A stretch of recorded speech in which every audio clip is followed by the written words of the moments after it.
કરવા પડે કે આપણું લોહી રહ્યું ને એ ગરમ થાય, અને લોહી ગરમ થાય ને તો આંદોલન મજબૂત થાય, આંદોલન મજબૂત થાય.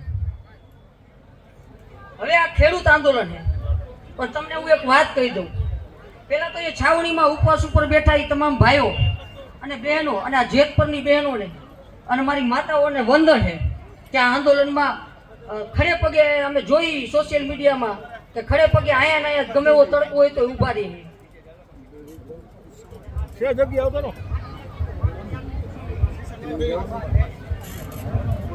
હવે આ આંદોલન ખેડૂતનું છે, પણ એક વાત કહી દઉં તમને કે મારું ક્યાંય હાથ બારમાં નામ નથી, અને મારા પપ્પાનું નથી, અને મારા દાદાનું ક્યાંય નહોતું. 3 પેઢી થઈ ક્યાંય નામ નથી, તોય આવ્યો હોઉં. અને 2017માં પાટીદાર આંદોલન થયું ને ત્યારે આવ્યો હતો. એટલે આંદોલન કોણ કરે ખબર છે? જે મહેનતથી જેને અન્ન ખાધું હોય ને મહેનતનું, એનું જ લોહી ઉકળે. બાકી હરામનું જેને ખાધું હોય ને એના લોહી ટાઢા હોય, એ ઉકળે નહીં. એટલે જેટલા આંદોલનમાં હે ને એ બધાને આપણા પ્રણામ ને આપણા સલામ. ખેડૂત નથી છતાં અહીંયા ઠુકામ આવવું પડે કે સવારે ઉઠીને બપોરે અને સાંજે હોતી વખતે અન્ન ખાય, એટલે આવવું પડે. જો એ અન્ન ન મળે ને તો જીવતા ન રહી શકી. અને આ જીવતા રહ્યા ને એ ખેડૂતના તાત રહ્યા ને એના હિસાબે આપણે જીવતા હે. બાકી કઈ રાજકારણ કરવાની, રાજકારણ કરવાના કેટલાય પ્લેટફોર્મ હે, ઘણી સભાઓ થાય. અહીંયા જઈને આપણે દઈ દઈએ માયક બોલવું બોલ, પણ અહીંયા શું બોલવું? બધા ટાઢા લોહીવાળા હોય. અહીંયા બોલીને તો મજા આવે. અને હું તો દરેક યુવાનોને, દરેક માતા, દરેક બહેનોને એને કહું કે આવા આંદોલન થતા હોય અને સત્યના આંદોલન હોય ને એમાં હંમેશા સાથ આપજો. અને આ તો સત્ય છે કે કોક આપણી જમીનમાં વગર પરમિશને આવીને થાંભલા ઊભા કરી જાય અને આપણે શું કાંઈ બોલવાનું નહીં? કાલ તો આપણા ઘર હોય એમ કહી દઈએ અદાણીના માણસોને રહેવા માટે તમારા ઘર આપો ને તમે ઝૂંપડી વાળી લઈ જાઓ, શું આપણે આપી દેવાના? એટલે ઈ નો પતે ને.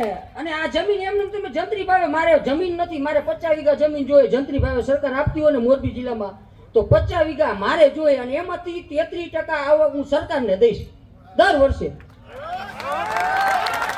જો કલેક્ટરને લેખિતમાં હું દઈશ અને કલેક્ટર મને જો આ જમીન દેતા હોય તો હું એને લખીને દઈ દઉં કે 33% જ્યાં સુધી આ જમીનમાં હું મારા વારસદારો વાવશે ત્યાં સુધી 33% આવક સરકારને અમે દઈશું.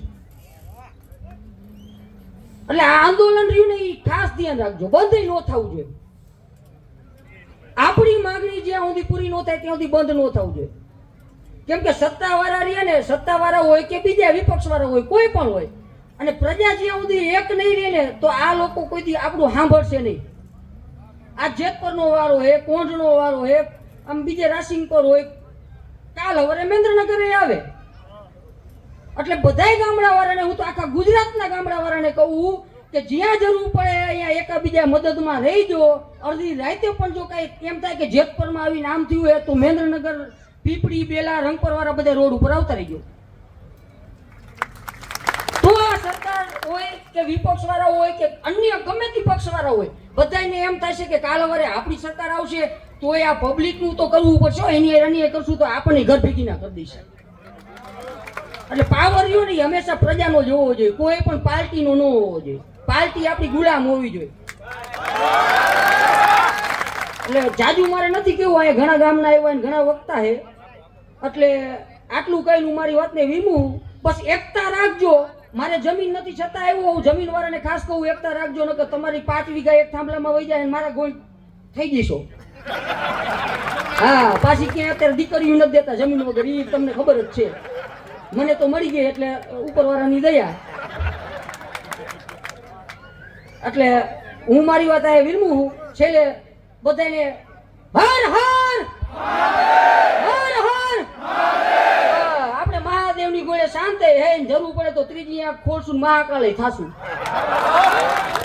ખૂબ સરસ.